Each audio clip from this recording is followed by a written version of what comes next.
Hi, and welcome to the Crit Hit Wild podcast, where we cover all things Marvel Crisis Protocol, and we do a new character every week. This week, we will be doing Professor X, and I'm your host, Fred. I'm Brad. And I'm Steven. And Brandon is going to be late. He's late to the record, so everyone light him up in the comments. All right, everyone. How are the two of you doing? How are you doing today, Steven? I'm doing pretty well, Fred. Thank you for asking. I'm glad to hear that. How are you, Brad? I'm doing pretty good. Okay, that's good. I'm doing okay. It's been a week, but I'm functional, and I'm excited to talk to you guys about some of the stuff we're talking about today. So let's start with some news, and there's some big news that's come out. They have errated the current, the big bad of the meta, Cosmic Ghost Rider, and they've errated him pretty hard. So, all right, I'll go through these step by step, starting at the top of his card. Wait. The first thing. I just want to make sure listeners know that Cerebro has a photoshopped card that is correct. Has all his changes on it. Brad went to the trouble of fixing the card that AMG was not even able to put out a card as quickly as Brad did. So You're welcome. you. Everyone say thank you to Brad. Okay, so let's start at the top. Let's start at the first thing that they changed. The first thing they changed is Power Cosmic Penance Stare now costs 8 power instead of 6. That is a pretty steep improvement. Like a pretty not improvement. I shouldn't say that. It is a steep increase to his cost because 6 was already pretty costly. And 8, he's doing this probably once per game. I don't know. I might be wrong about that, but there was one. There was a game that I played where he did this every turn, and it was devastating. So that is much less likely now that it is 8 power instead of 6. Thing number 2 that they changed, Chains of Sidorak is now only once per turn. I believe it used to be once per character targeted. Is that correct? That is correct. Okay. Yeah. So instead of being able to do that to a bunch of people, he's doing that to one person total. A big improvement. And then probably the biggest change is they changed when he gets to roll for his power. In I'm the Spirit of Vengeance, bearer of the power cosmic and just a bit unstable. It is during the cleanup phase that he rolls his 5 dice and gets the crits, hits, and wilds as power. And why that's important is that he won't have that power at the start of the game. And he won't have an extra power from the power phase, making it easier to keep the token. Yes. Yeah. Another change they made, I don't know if you noticed this one, Fred, but he now gets the psychosis token when he dazes. Yes, I did see that. Okay. Now he will get the that is a small improvement, is that when he is dazed, he comes back with the psychosis token. Yeah. So there were 4 erratas to his card. Having played against Cosmic Ghost Rider, I've played against him a couple times, and he did feel really tough to go into. And I'm especially the first 2 turns. That's when things were oppressive. Especially like round 2, regularly he would be dazing at least 1, if not 2 characters. Yeah. On round 2, which is just awful. He probably doesn't do that now. Very rarely. Yeah, because he will probably not have a psychosis token on round 2. It's And, possible that he does, yeah, but it's and much he less likely. and he won't have very much power round 2 either. Yeah, yeah. And He's not gonna. he didn't teleport 3 turn 1. Right. Right. It seems like the condition of stun is very important to put on him also. It was Oh yeah. before too. It's just more devastating now than it was Yeah, exactly. before. Yeah. Mhm. We'll get Yeah. to that later. All right. So those are the erratas that were put out for Cosmic Ghost Rider, and I was not playing Cosmic Ghost Rider, um, so it's not really hitting me hard. I there are the folks who were playing it in Guardians of the Galaxy. Uh, oh well, you still just have the best team in the game backing him up, so I don't feel too bad for them. But he It's was, still the best place to play him. yeah, it still is the best place to play him. Do you think there must have been people playing him in Black Order, and they probably are a little butthurt about this, probably understandably. Yeah.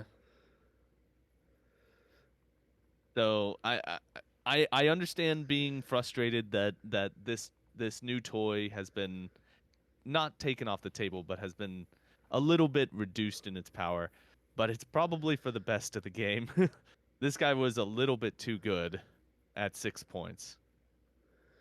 It led to bad play experience, I should say, when you have two members of your team dazed round 2 before you activate by this guy. Well, unfortunately, he's been popping up in Inhumans quite a bit. So Oh, he has? yeah, because they give him power. Yeah. Yeah. And he probably will still be there. Mm-hmm. With Yeah. He's this, still good. It's the Malekith thing. Like he's still good. yeah. It's just he will likely um not get splashed near as much, and he he's definitely been reduced in power. So, yeah.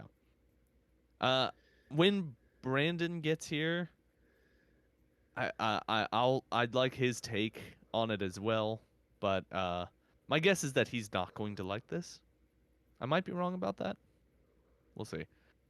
Uh, there are a couple other things, a couple other pieces of news that we need to go over.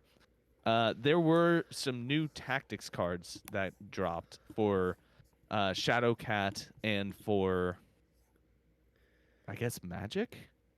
Shadowcat, Uh, Magic, and Iceman and Emma Frost. yeah, yeah. Okay, so do you want me to read the first? The first one is Faithful Companion. So this is an unaffiliated reactive card. When an allied Shadowcat or Magic is dealt damage by an enemy attack or superpower, after the attack is resolved, she may play this card. The character that played this card immediately makes the attack listed above, targeting the enemy character that dealt her damage. And the attack is called Guardian Dragon. It is range blank, 5 damage and 0 cost. I should say 5 dice and 0 cost. Uh, and this attack ignores range and line of sight, and it causes Wild Incinerate. So, what do you guys think about this? Because my first impression is that this is absolutely awesome. I think this is great for Well, either one of them.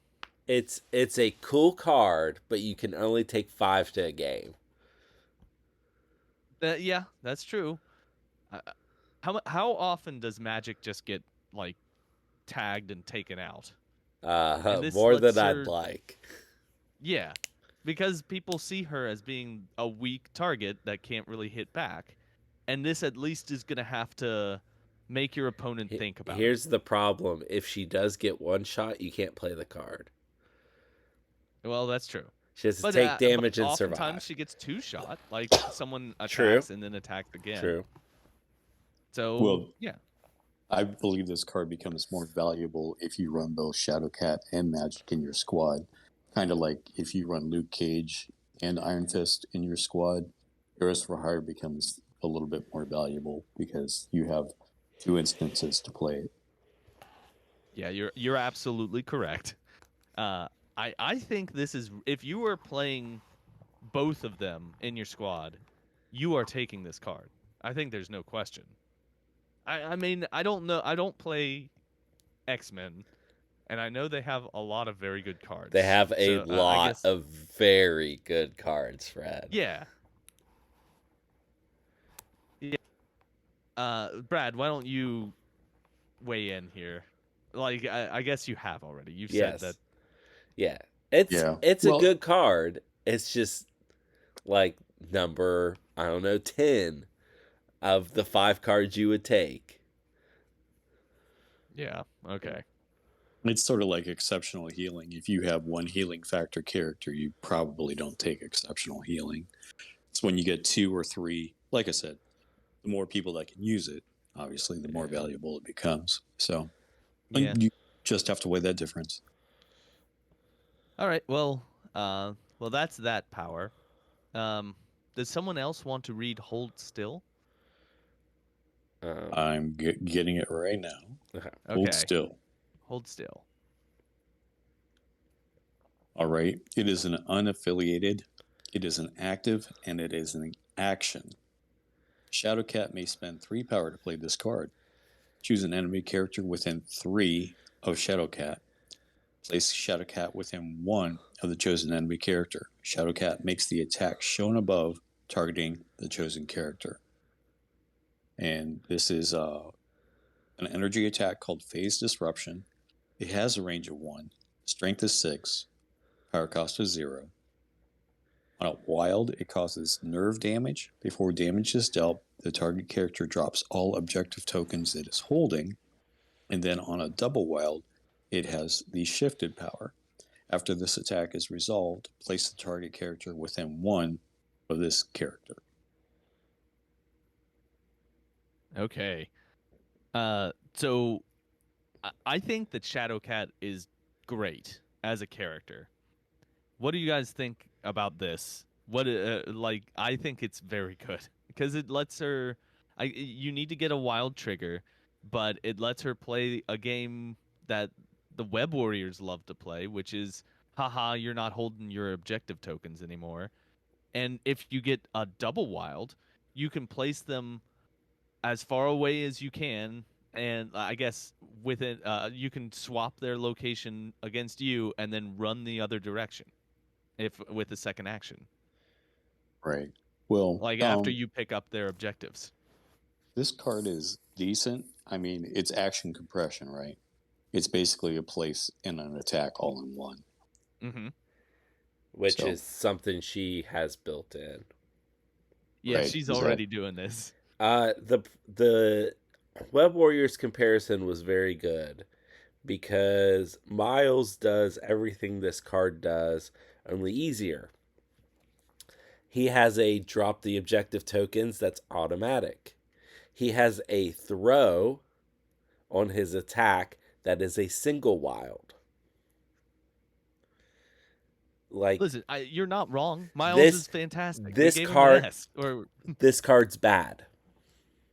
okay, okay. It's a 50-50 to get them to drop their objective card and very unlikely to get the place. On 6 dice, getting one wild is a 50-50? It's pretty close. It's like 55 or 60%. It's pretty close to Okay. 50-50. Okay. And it costs 3 and it takes a card spot.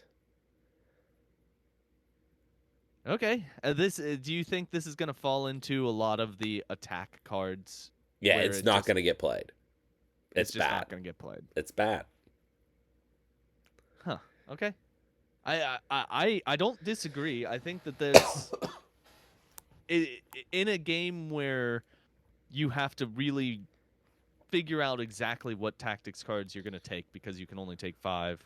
Yes. One that is very it's not a guaranteed drop. No. won't have If as good of a place. If it were a guaranteed drop, do you think it would be? if it was a I mean, guaranteed drop and the shifted was a single wild, I think it would get played. okay, I think if they okay. take a wild off of each of those, it would absolutely get played. But as written, it's bad. Well, all right then. I think that I don't disagree. I think that we can simply move on. Okay. Uh, there is another card called Mind Wipe, but that is one for Professor X, and we are going to talk about that later in the pod. And then the last one is called Untapped Potential. Hey Brad, why don't you read this one? This one's unaffiliated active. If it's Iceman's activation, Emma Frost may play this card. During this activation, superpowers and attacks used by Iceman may spend power from either Iceman or Emma Frost. Attacks made by Iceman, this activation add 1 die to their attack rolls. Additionally, during this activation, Iceman may use superpowers on a stat card any number of times, even if they say they can be used once per turn. Okay. All right. So, what are your thoughts on this guy? This one right here. Mine? Yeah. Yeah. I mean, listen, you're the person who plays these people. Uh-huh. Yeah, I know. Uh I love that they made this card because it's an iconic moment from the comics where Emma Frost takes over Iceman's body and does things with his superpowers that he never could do. Uh it's also not a bad effect. It's a, if nothing else, it's a card for free that gives him an extra die on all his attacks. Yeah, I was gonna say it. Card, That's awesome. yeah, cards that give extra dice on attacks are pretty decent. It also Mm-hmm. lets you pull from 2 pools of power to do it. And I don't know that the multiple superpowers really matters. Yeah, that one's a little weird. I guess That's if he more wants of to move, that's more of a flavor thing. I mean, you could ice slide a bunch of people, or you yeah, could freeze and fade his hit and run. You could do that twice, which that's yeah, pretty good. And you can it actually, is good. if you have enough power, you could ice slide off of both of those moves too. But it's just, I don't know how much that's gonna come up, but it's fun. Yeah, I feel like this card has a lot of play, Uh, just because of the dice improvement. I think that this is most likely to get played if Iceman is in Hell, not affiliated, but if people play Iceman in Hellfire, Mm-hmm. I think it could get played. Or people who just really like playing Emma Frost and Iceman in X-Men. Um, Okay. she I is I think there's. Oh, sorry. Go ahead. Emma Frost is like, I don't know, the 4th thread I reach for. So I don't know Because about you have that. the most stacked list of characters that you can possibly have. No, Just the most. that's the Avengers, but the X-Men are pretty close behind them. Yeah, they're second. But They've got pretty uh, good lists now. an important rules clarification with this card. Both Emma Frost needs to be not dazed in order to use it Yes, because it specifies that Emma Frost is the one who plays the card correct. during Iceman's activation. It's also relevant that she needs to not be in diamond form Oh, yeah. Oh, I didn't even think about that. because she can't play tactics cards when she's in diamond form. Yep. Yep. And if she's holding a hammer, would she have to pay 1? She'd Or have does to. that just She would have to pay 1. Yep. Yep.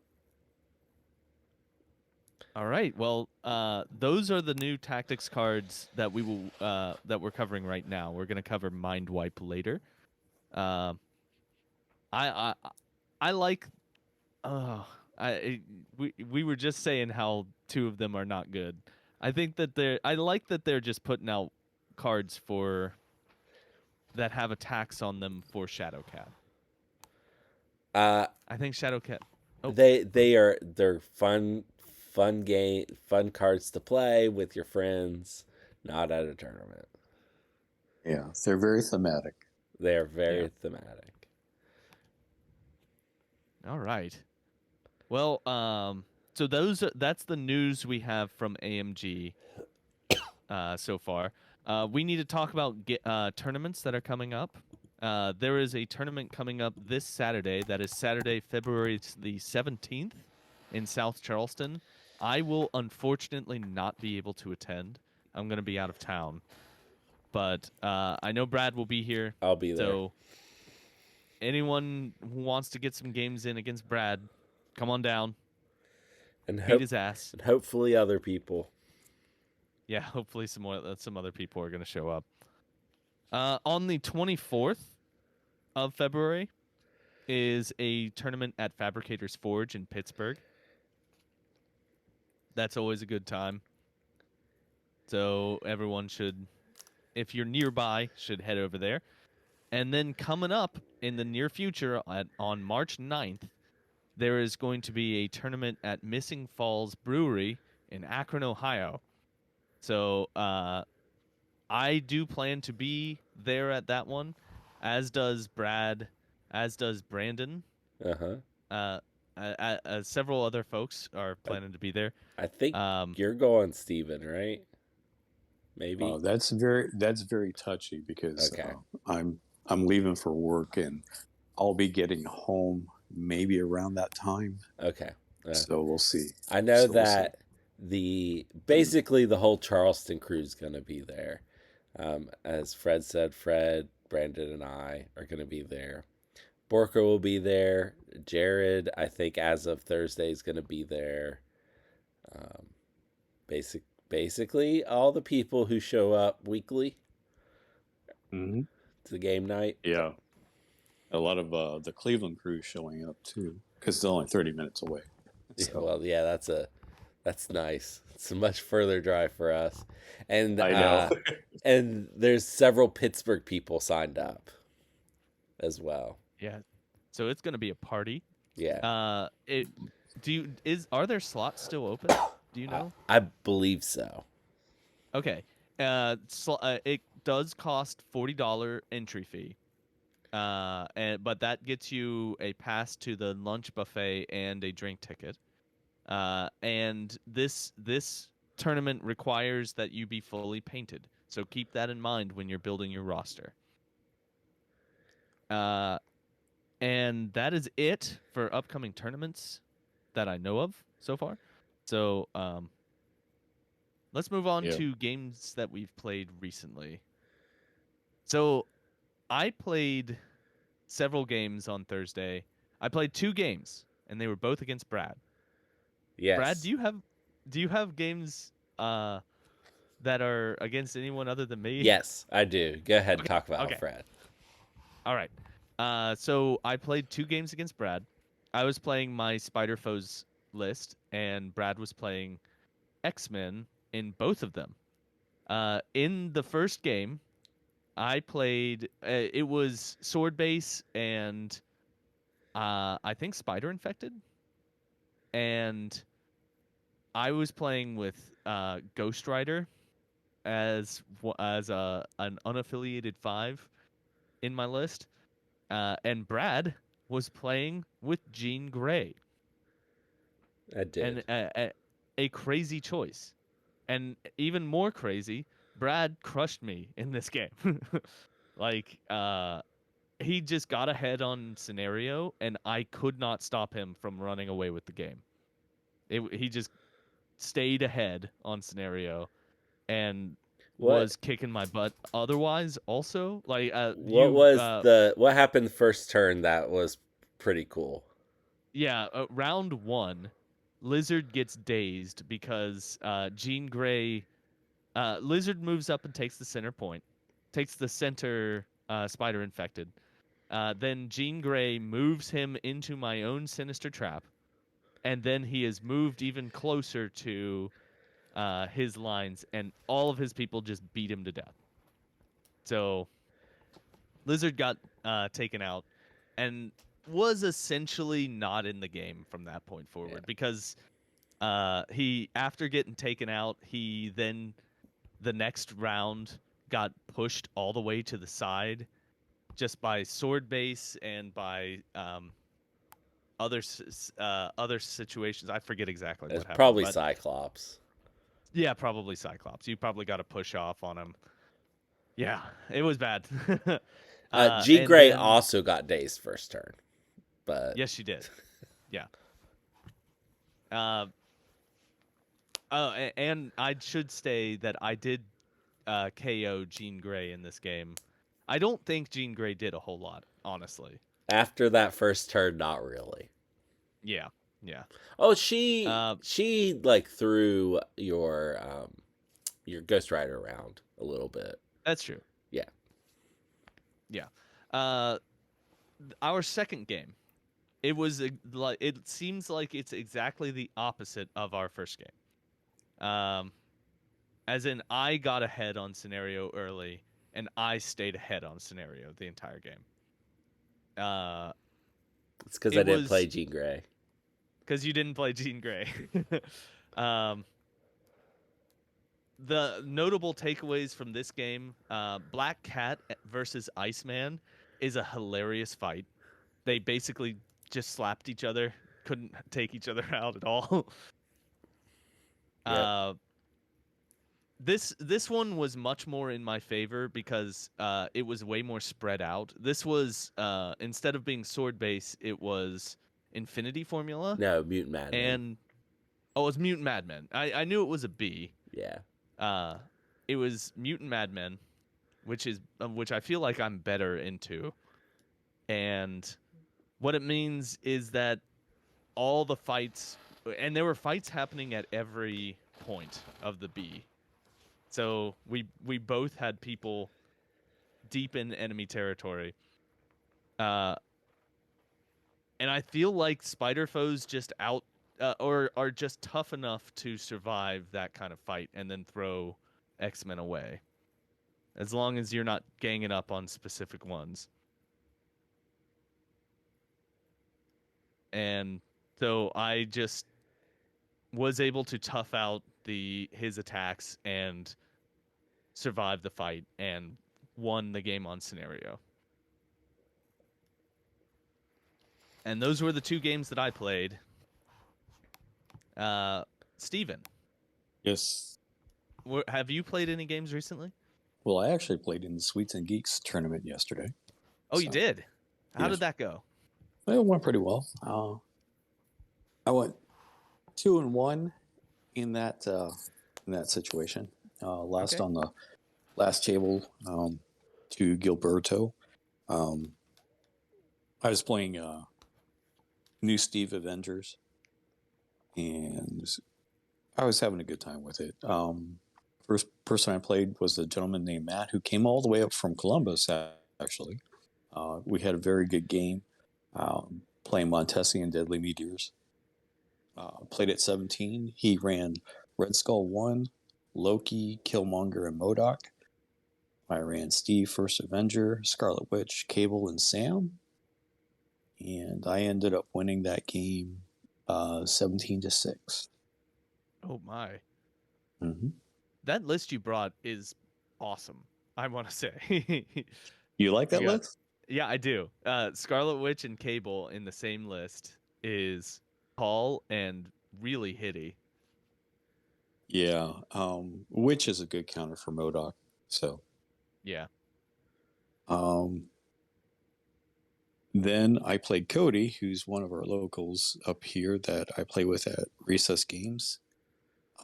We are on Montesi again and Sword Base, playing at 18.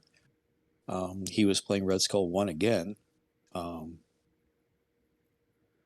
Sabretooth, Venom, Killmonger the Usurper, and Bob. I was playing Steve, Cable, Hawkeye, Deadpool, and Sam Wilson. And I took this game 17-4. Oh wow, you're doing great so far. Well, until I ended up going against Gilberto, and then. Yeah. But in the last game, I played Gilberto. We were on Skrulls and Gamma, and I hate Gamma. I just don't know what to do with Gamma. Yeah. For some reason, I don't know. I just don't like it. But he was playing Hellfire, so he had Emma Frost, Hulkbuster, Ultron, Metal Tyrant, Lizard, and Wong. I went with Steve, my Hulkbuster, Scarlet Witch, and Cable. Gilberto won 18-8. Just for whatever reason, I don't know. He had some good plays, and I wasn't paying attention to the scenario, and it got away from me. So both our Hulkbusters went down. So Yeah. that was kind of a slap fight there. But Yeah. Ultron did a lot of work. Cable did not. So that's what it came down to.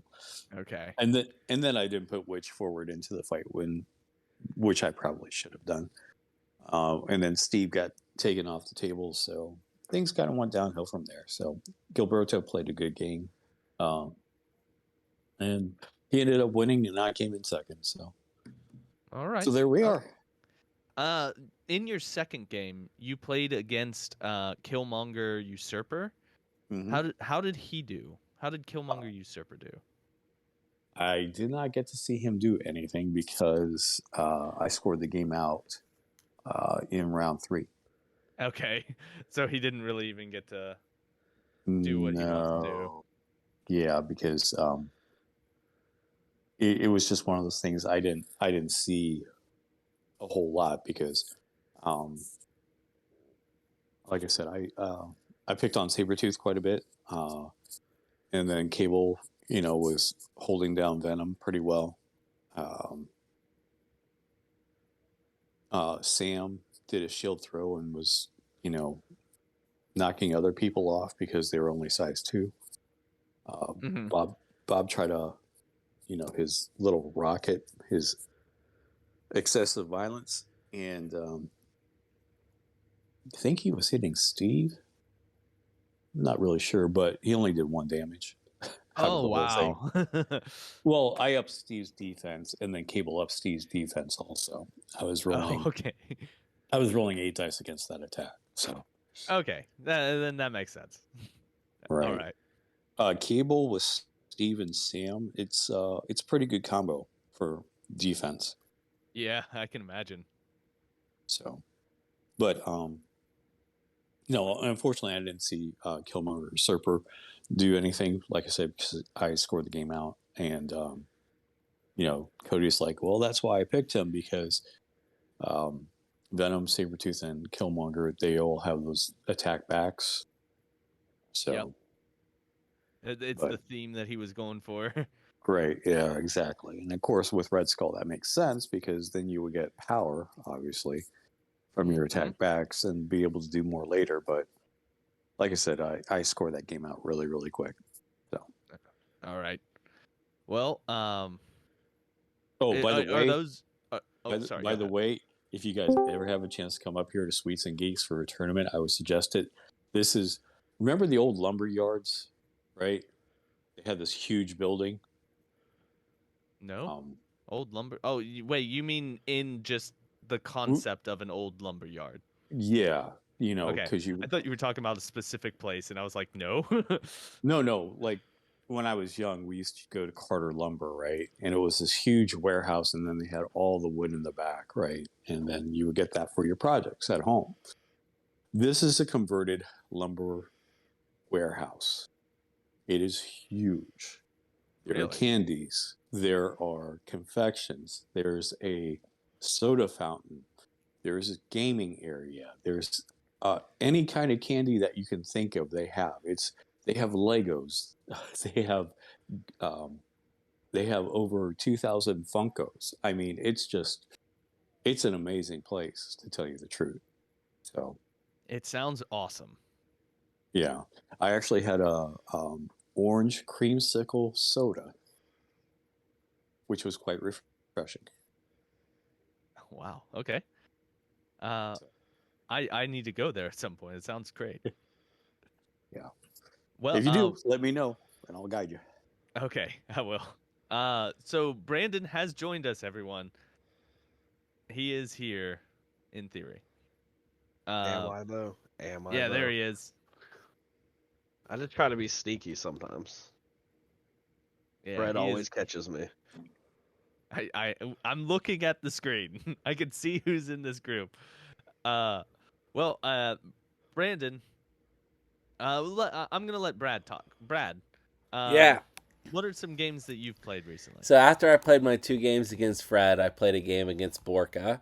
He was playing Guardians. We played 20 points.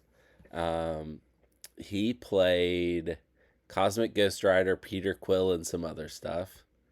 Uh, I played Xavier as my leader Ooh. with Ooh. Psylocke and Bishop and other stuff. Um, but it was changed Cosmic Ghost Rider, and Cosmic Ghost Rider got stunned from the Guardians card where you roll, Ooh. and Borka kept forgetting to play the card to clear conditions, which would have only cleared the stun. And I took advantage of that and was very careful about attacking him. And so I lost all my people got dazed like turn 2. And then after that I started attritioning back well enough to bring the game around. Cosmic Ghost Rider had the Psychosis token turn 1 and no other turn of the game because of stun. And eventually, I don't remember what character it was, but Borka rolled like a 9-die attack into somebody and didn't do any damage. And then he's like, okay, it's getting late. Let's just get out of here. Yeah. Um, So it was a scoop. yeah. Xavier's Oh, wow. leadership didn't really come up that game either. Weirdly. Okay. Yeah. And then last night I played a game of Guild Ball Yeah. against Michael, and I played Shepherds and he played Masons, and I remember now how hard Guild Ball is to play, and it cemented that I do like MCP better. Yeah, just watching you guys, I was watching how much you guys had to turn more gears in your brain Yeah. than MCP needs. Like, Yeah. you were having to think so much more about every single move that you made. Yeah. It's a hard game to play. It is a hard game. Did Michael win? Michael ended up winning. Yeah. I scored a goal. He scored a goal. When I kicked it back out, the scatter went bad, preventing me from scoring again. And then he did a takeout, a goal, and then he got another. Then I got a goal, and then he got another goal. So it ended up being 14-8. Oh, dang. Yeah. Oh, yeah, dang. It would have, if the scatter had been better after he made his goal, like I would have been ahead on points and the game could have shook out differently. But he had my captain completely surrounded by people at one point. Yeah. Which is not a good place to be. But that's it. Okay. All right. Brandon. Thing 1. I'm gonna toss it to you for games you played recently after we talk about I want to talk to you about the change to Cosmic Ghost Rider. Do you though? Do you really? Well, I want to give you the opportunity to speak on it is what I should say. I may not want to hear your opinion, but I want to give you the opportunity to speak. So, what do you have to say on it? I I think the internet got what the internet wanted, and they wanted to make this character borderline unplayable. And I think that's what this does. So it's just my biggest thing is his spender is unusable. Like you're not gonna have the 8 power to do it. It's just now like a blank spot on the card. Everything else I was fine with. I don't understand the change to the spender because now he has 1 attack. And the change of Sidorak should have only been one, once per turn. Like that's fine. No change to Cosmic Justice on Wheels is also it's fine. Definitely like it better for the cleanup phase instead of the power phase. For the power, I think that makes it a little bit more fair. I think if that was the only change, I think it would have been fine. Um, I just think they over tweaked. I think they just went too far. I don't see why you're gonna. I don't see where you're gonna play this model anymore from this point going forward. Like Okay. he's not gonna be splashed. Guardians aren't gonna play him anymore. Um, it's really hard to play. I think Guardians are still Uh, going to play him. I don't think so, and neither does the rest of the internet. So I don't see you don't play him over Hulk anymore, ever. So I just there I think it's gonna go back to just the way it was before. I don't think you're gonna have a Cosmic Ghost Rider in most lists, and I think Guardians instead of playing Cosmic, Hulk, and then Star Lord, you just play Beta Ray Bill, Hulk, um, Nebula, and then Star Lord as 15, and it's just as bad. It's not gonna change anything, I don't think. I just don't think this character's nearly as good. I just think they overtweaked. Okay. All right. Well, that's a totally valid opinion. I was I app. Did I lose my microphone again? No, we can hear you, Fred. Oh, okay, okay. I feel as though the change to his spender. I get what you're saying that it almost never gets played anymore. I think that it can still get played. I mean, he still can generate a ton of power. Uh, it's gonna be a slot machine kind of mechanic. If you can roll 5 successes on a cleanup phase or not. I don't know. I get the point that you were making. I think a more elegant solution would have been to keep the spender at a cost of 6 and then change his psychosis token to only work on attacks for skulls counting, because for dodge and defense rolls, I don't think that's appropriate when you're psychotic. Yeah. All right. Well, that's enough about Cosmic Ghost Rider. Brandon, I'm gonna toss it to you for games that you've played recently, and I'm also gonna give you the addendum to keep it under control. Keep it a little short. Yeah, I mean, I don't know. I played three, four, five. I played 7 games this week. Yeah. I played 3 games with Shield, 2, and then 4 games of X Force. Um, the Shield games were good. I like the where the Shield list is. I like where the X Force list is. I think I went 3-1 with X Force and 2-1 with Shield this week. Maybe 3-0 with Shield. I don't remember for sure, but I had a lot of fun playing a lot of games. Learned a lot in the 2 lists that I played. So nothing super crazy to talk about or write home about this week. Okay. Are you gonna be playing X Force a lot more recently? Have they Uh, got their teeth in you? yeah, I liked them before the changes. Cable's really good now. I've been playing with Bishop, so Cable and Bishop, and Psylocke has been pretty much the root of everything I've been playing. I've played most of my games at 17, so I think I've played 4 games. I've played 17, I guess 2 at 17, 1 at 15, 1 at 19. The 2 at 17, I played the same list. It was Cable, Colossus, Psylocke, Bishop. At 15, I played Cable, Bishop, Deadpool, Domino.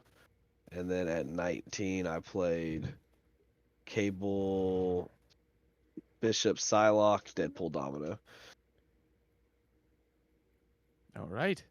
So it feels good. They feel really good. I've been mostly testing like tactics cards, and making sure like filling out those. I think the roster is good. Me and Brad talked about it a little bit last night. I think the roster is about exactly where I want it, and then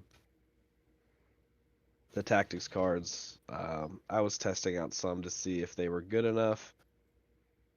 One is just a personal favorite, but I'll probably end up cutting it. And then I like where it's at outside of that.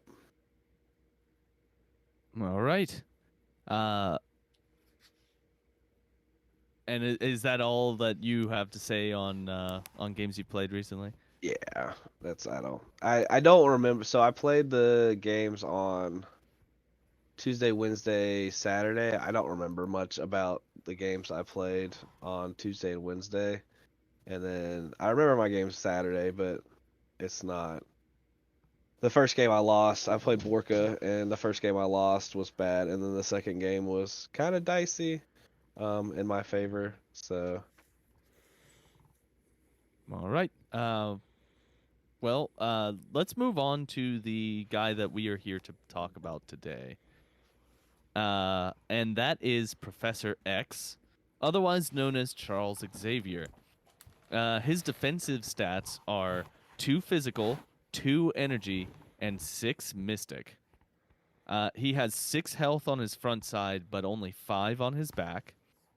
He has a threat value of 4, size 2, and his movement speed is medium.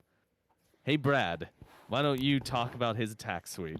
All right, they are all mystic. The first one is no cost, range 4, 5 dice, gain power equal damage dealt, and wild root. His second one is cost 1, range 3, 6 dice, and after attack is resolved, if it dealt damage, you can advance the target at speed. And then his last attack is 3 cost, range 3, 4 dice, but you add dice equal to the target's mystic defense, and the target cannot reroll or modify dice in its defense roll for the attack. Okay. Brandon, why don't you do the first two, his affiliation leadership and his reactive superpower? he has a affiliation leadership for the Uncanny X-Men called Xavier's School for Gifted Youngsters. Once per turn, when an allied character spends 1 or more power to use a superpower, after the effect is resolved, another allied character may gain 1 power.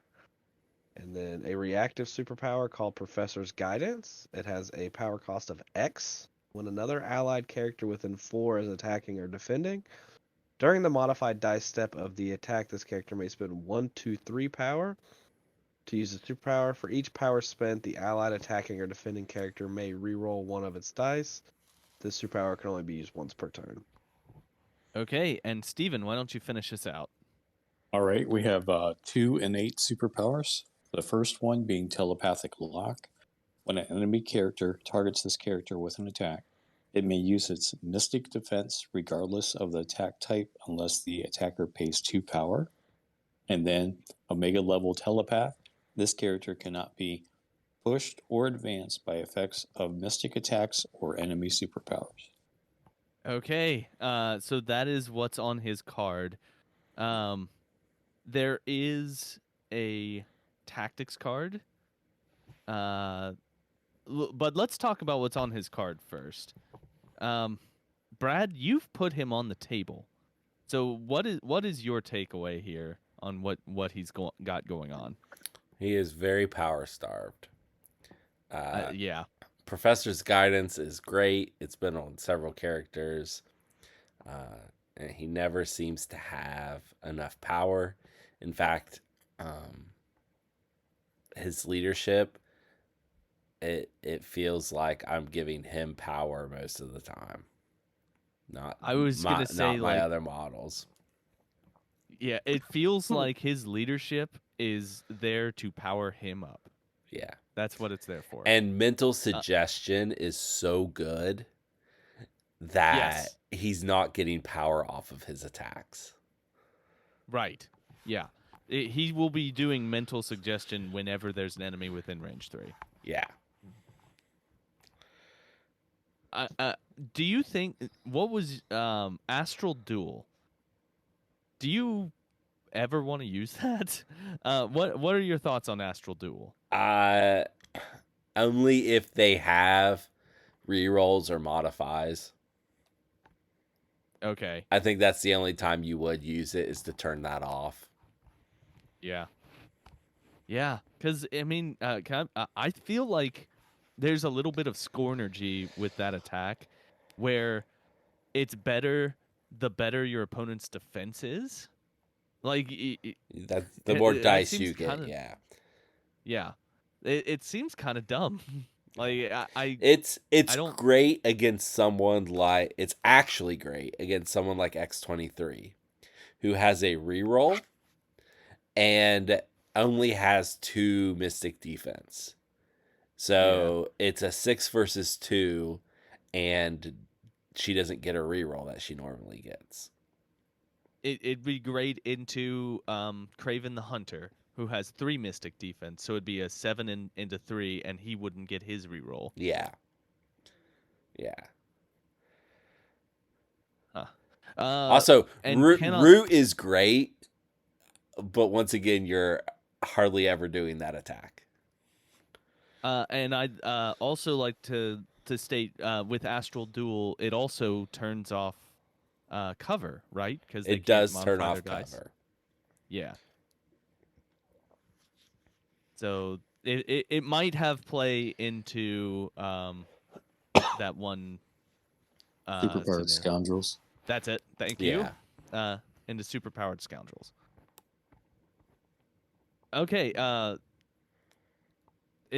So I think that you're right. Like, he's power starved. I was expecting Omega level telepath to also have he gets an additional power during the power phase or something like that. It'd be nice if he had 2 extra like Gene, but Gene is a 5-pointer, so 1 extra would be good.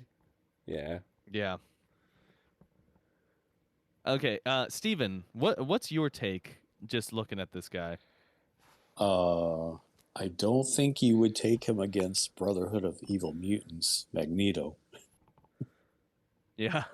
He is very susceptible to things being thrown at him. He is. Oh yeah, you're right. He is. So, He's and only got 2 physical defense. they have throws for days. So, I mean, he's very matchup dependent. I would say that, but you could say that about 90% of the characters in the game, right? Yeah. Yeah. But yeah, that's, if I were playing Professor X, that's where I would be very cautious about. If I saw a Brotherhood player, I might have to, if I were playing X-Men, I might have to default to some other leadership and kind of leave him on the sideline.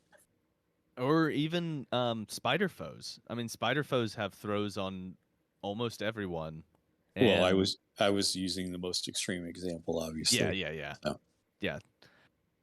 Brandon, what's your take here on Professor X? Mental suggestion's the best thing on this card. I mean, hard agree. By a pretty large margin, I think. Mm-hmm. I agree with Brad. I think when you're playing him, his leadership reads when an allied character spends 1 or more power to use a superpower. After the effect is resolved, Professor X gains a power. Like I just now feel like he that's does how it it reads. too. Like whenever he's doing his Yeah. reroll When thing, he can put it out. that's when you put power on other people, is when you pay for rerolls. Yeah. Yeah. I think it's just going to be tough for him to have that. The telepathic lock is something I enjoy that characters have, but it never feels great to use. And like in this scenario, it feels a little bit worse. Like with because I played Ebony Maw. I played a game with Brotherhood, or I played 2 games with Shield and then 1 game with Black Order. Because I played Brotherhood, and that's where I was referencing here. Because Ebony Maw has the exact same thing. The difference is Ebony Maw has 4 energy defense. Yeah. So the He's 2 not just energy like a and 2 pillow. physical. Yeah, the 2 energy, 2 physical feels really bad. Mm-hmm. Um, It's the same thing that Brad brought up when we were talking about Mysterio, where I almost wish that it read I paid 2 Uh-huh. to Well, make them use attack Mystic. my Mystic. that is 'Cause then I would. far worse on Professor X. Yeah, Yeah. because he has no power. Yeah. Yeah. Well, In the other thing. theory, it feels good, but not in practicality with Professor. Well, the Yeah. other.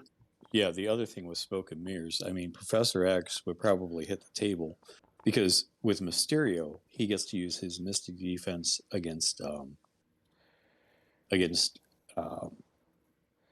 Collisions. Yeah. Yeah. Mm-hmm. Yeah. Yeah. If Professor X had that, I would estimate him a lot better. Mm-hmm. Yeah. I think it's just. But root is really good. Like a range 4 or 5 die with a root is good. Like his attacks are fine. He His has the first 2 attacks. he has the worst leadership in X-Men, but they have 3 leaderships, and I don't think any are particularly bad. I think this is going to be a character that you play because you like him. Otherwise, I think he might just get kind of lost in the mix. Yeah.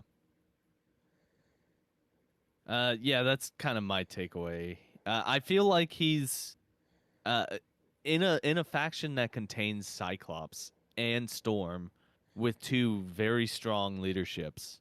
This leadership, though good, is not quite good enough to justify taking a character that cannot be as in the fight as those 2. Yeah.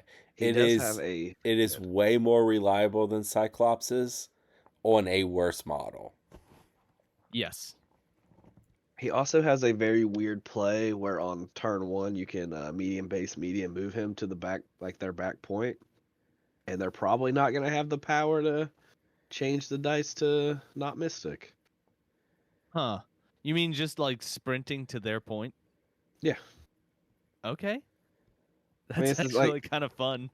it's something that you do with like Lizard and Beta Ray Bill all the time when you play those models. Like it's something that he has the ability to do, and it's kind of funny because like you No, always don't want see to that attack that model. coming. Yeah, no, like that's the thing is like that's like the only play that I can see that's really kind of funny with him because it's like, and then on turn 1, like even if they move an attack, like they're not gonna have 2 power most likely to pay to not give you Mystic. You're So right. like they're probably just gonna get stonewalled, and if they're moving and attacking, they're probably not getting themselves like all the way onto the point. So it's just kind of I a didn't think hilarious about that, little but thing. I know where you would take him 100% of the time, though. You would take him against Convocation quite a bit. Yeah. Oh, yeah. Yeah, he is good against Convocation. The problem with Brandon's plan is then turn 2 rolls around. And You gotta boot Skoogie out of there.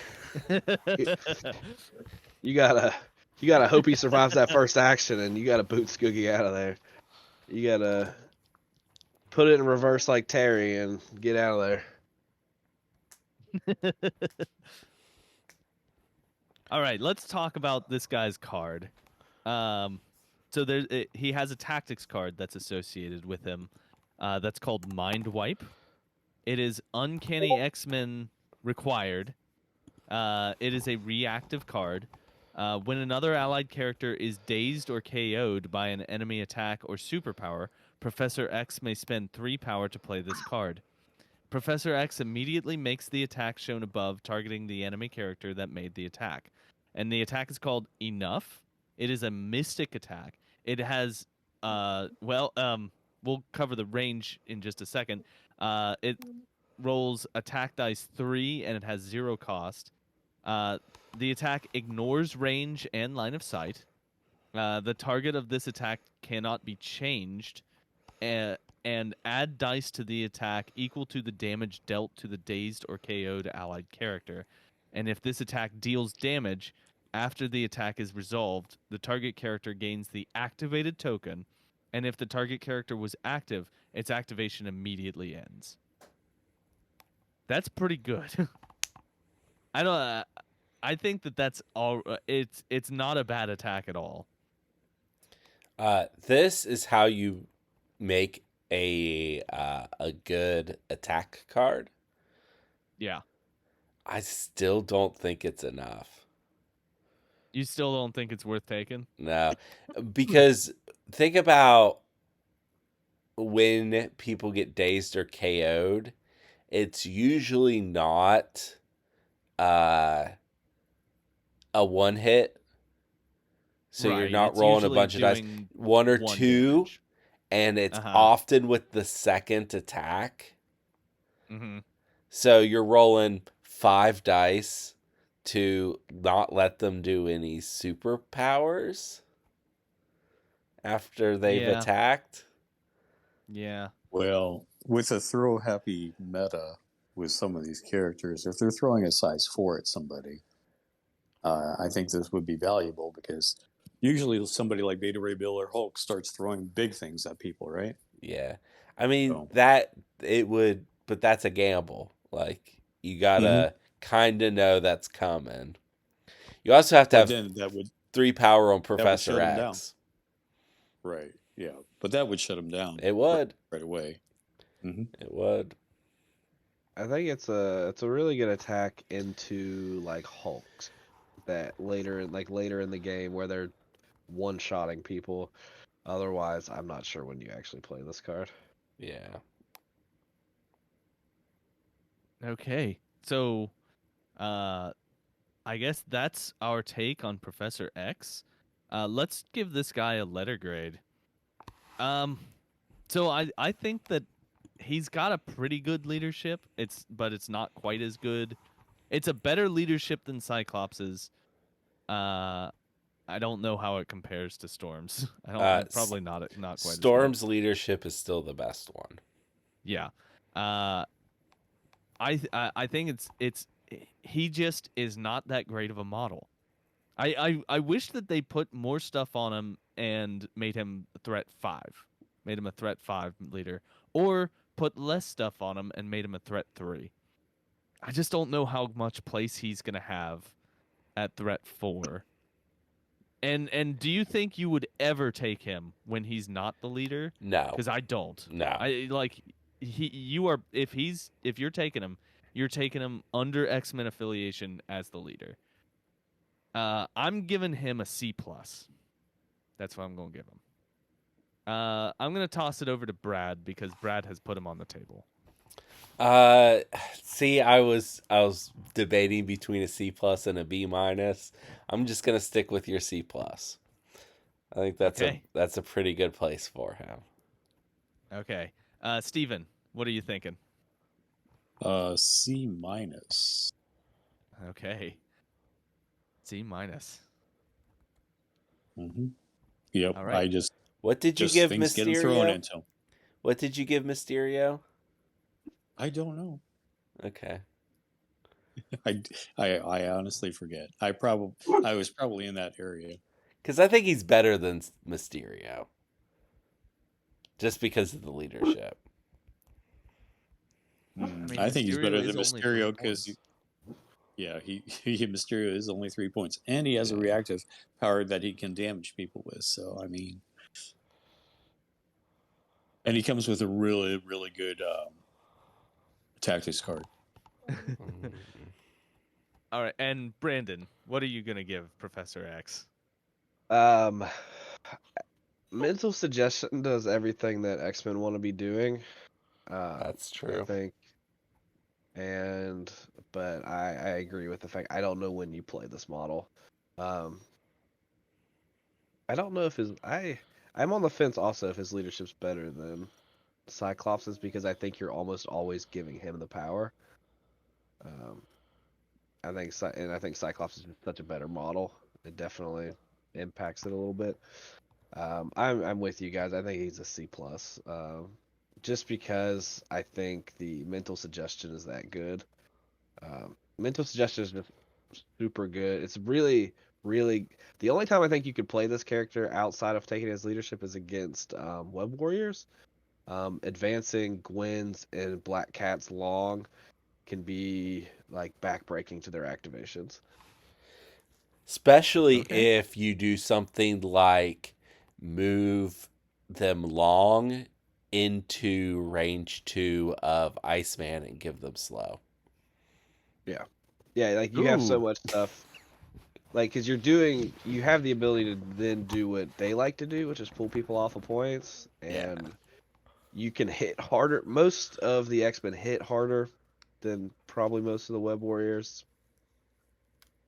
So even if you're pulling in, like I said, if you can pull into a Bobby, getting free damage and slow, you're going to be able to kind of just delete models. It's situational, but I think there is some play in the specific scenario, like specific teams, and I think Web Warriors is one of them. Okay. And of course, Convocation. Yeah. But who's playing them? All right. Well, that is our take on Professor X. Um, we're not blown away by him. I think that we're not blown away by this box just in general because he comes with Shadow King. Interesting facts. Shadow King gets 2 power per turn. Yeah, I know. Yeah. Yeah. This All right. block has Well, that cool is. looking models, and that's about it.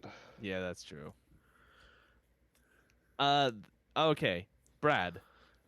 I shudder to ask you this question. How did you reduce the number of comics to a manageable number Okay. that you brought? Here's the thing. Professor X isn't the star of the comic very often. And sometimes those comics aren't great. So, I did come up with 3, and one of them is the best X-Men comic ever printed. Oh wow. Okay. But that's not where we're starting. We're starting with Uncanny X-Men 309. This is Scott Lobdell and John Romita Sr. This is during the 90s when X-Men was at its most popular, but not at its best. But this story's pretty good. I've already talked about an issue from the 80s where Magneto and Xavier team up to fight Baron Strucker right after World War II, and Professor X meets Gabby Holler, the mother of his child Legion. This is kind of a sequel of that. So this is a little further down the road. It's after Xavier has lost the use of his legs by being crushed by a stone dropped on him by an alien named Lucifer. Okay. And he's depressed, wheelchair bound, and he meets this woman named Amelia Vogt. And she starts taking care of him, and he cheers up, and he sees that life's still worth living, and they kind of fall in love and start dating. And then I'm gonna stop there because you should just read the story. But as a little teaser, she eventually becomes one of Magneto's top generals. I have a can you guys hear me? Yeah, Did my yeah, mic cut Fred. out? Okay. Yeah, we can hear you. I have a question here. Uh-huh. Professor X, when did he have Legion? Was it before or after his accident? Before? I guess the question I'm asking is, do that dick work? So Legion was before. Okay. He did not know about Legion for a long time, but he definitely got her pregnant before. Of all the questions Fred has ever Yeah, interrupted with, I know, that's the one. but That's the one. it was kind of like Jared was back hosting the podcast. Jared's rubbing off on me. Yeah, we need a whole episode on the box eating from Magneto. We have one. I don't remember what Yeah. episode that was, so I can't tell you guys to go back and listen to it. But we did talk about Magneto eating box because he's a hero. The next series, this one is a series of comics that I want to endorse, is called X-Men Legacy, and it's issues 208 through 219 by Mike Carey, and there were various artists that worked on this. So this is 208's the first issue called X-Men Legacy. It's a comic book that gets renamed. And what they are doing is it's a vehicle to tell the history of Charles Xavier. So Bishop shoots Xavier in the head. And No. Magneto's number one follower puts his mind back together. But there's pieces missing. So Xavier starts traveling the world, meeting with friends and foes throughout his history and relearning about his past. And as he does that, the readers are learning about some things that we did not know and some things we did. So it is kind of a history of Xavier. So this is a really good series to read if you want to know about Xavier. Tells his history. Okay. And then we get to House of X and Powers of 10. 10 is also an X in that series. Jonathan Hickman, Pepe Larraz, R.B. Silva, and Marte Gracia. I may have recommended this before. I don't know who it would have been for, but I may have done that. But that doesn't matter. This is the best X-Men story ever written, in mine and other people's opinion. Okay. What makes it so good? It's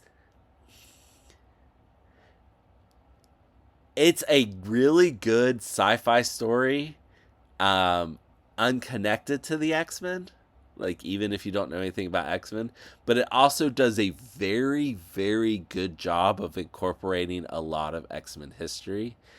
It also changes the status quo and a particular character in a very, very interesting way. It's very, very well written. But there's a podcast that ranks every X-Men story ever written 3 at a time, and it's number 1 on their list. So I'm not the only one saying this. Okay. Say the name of it again for everyone who's listening. It's 2 series that are intertwined: House of X and Powers of 10. That 10 and Powers of 10 is also an X, though. So it's House of X, Powers of X. Right. It's House of X and Powers of X. 10 is in the Roman numeral X. Yeah. But I'm just going to give you a little bit of one issue. That's the whole series. Xavier is one of the driving forces. But in one part of one issue, Xavier sends a group of X-Men to infiltrate a Sentinel factory that is orbiting the sun. And they destroy the Sentinel factory, but they all die in doing it. And it's Cyclops and Wolverine and Nightcrawler, like, it's big names. And Professor X vows that that's never going to happen again, and he has already set up a bunch of stuff to make sure that happens, that no mutant is ever lost again. Uh, and I'm even gonna spoil that because it's not even the biggest spoiler for the series. They have found a way to resurrect mutants. Oh God. Okay. So they bring back Cyclops and Nightcrawler and Wolverine and all of them. Um, Now, when I first read that issue, I did not know that, uh, and it was like I cannot believe they just killed all these people, but it's very good. That's like the smallest spoiler in the whole thing because there's just so much going on. Okay. Jared has read this. If he was here, he'd probably back me up that it's really good, but he's not. I'm interested. It sounds really good. I have If it's the best X-Men that has ever been made, uh then Fred, how about I bring you my copy? My hardbound copy to read. I'd read it. Okay, I'll bring it Thursday. Okay. That's all I got.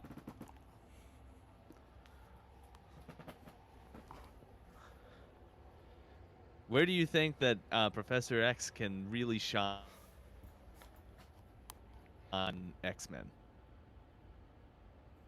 Um,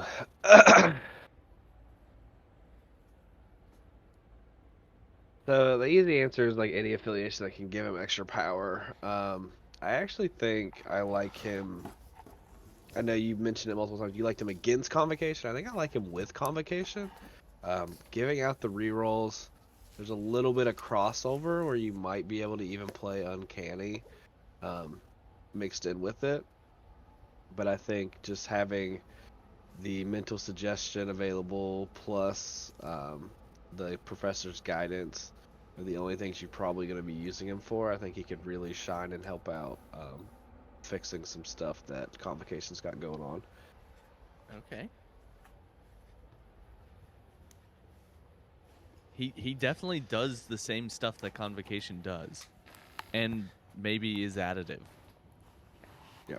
So Well, yeah, the turn you play books, they can't pay to get around it for physical. yeah, that's the thing. Yeah, and he's just bonkers with books. So he gets like a free round kind of. Anytime where you can get away from it, it works out really well. All right then. I guess the only thing that's left is my non sequitur recommendation. So, I've spoken before on this podcast about my love of Star Trek. I mean, everyone here has heard me say, I think that Star Trek: The Next Generation is the first show that I watched. Not like, I of course watched other TV, but it's the first serialized show that I watched. And it's not even all that serialized, but still. Uh, I love Captain Picard as he is my Star Trek captain, and so I'm gotta take this opportunity to bring up I do not say watch Star Trek: The Next Generation. The first season has several real clunkers in it. I think the second episode is one of the worst episodes of Star Trek that has ever existed. So don't watch Star Trek: The Next Generation. Instead, watch the movie Star Trek: First Contact. This is the only good one that stars Patrick Stewart as Jean-Luc Picard. None of the other movies that have him in it are good. There's a rule with Star Trek movies where the even numbered ones are good and the odd numbered ones are bad. And the one exception is number 10, which is also bad. So that means that there's only one good one with Patrick Stewart in it. So watch Star Trek First Contact. That's it. That's all I've got. Thank you, everyone, for joining me today. and for learning more about Professor X. And someone else talk. I feel like I'm the only You're person who. doing great, Fred. Am I still? Okay. I was worried that I wasn't still connected. All right. I will see everybody next week. Goodbye, everyone.